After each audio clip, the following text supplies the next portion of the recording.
So this is a rose pod, and right now we will be showing you how to get the seeds out of this rose pod.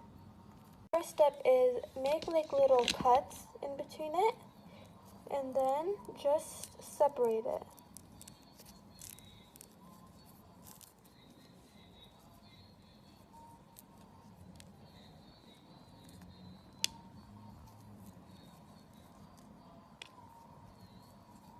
And as you can see, these are the seeds that we're plucking out right now.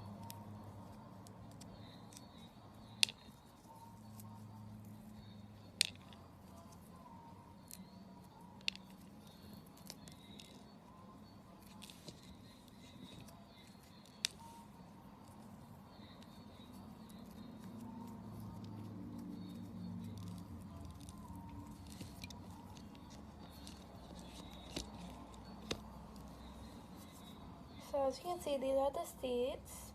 Just came out of the pods.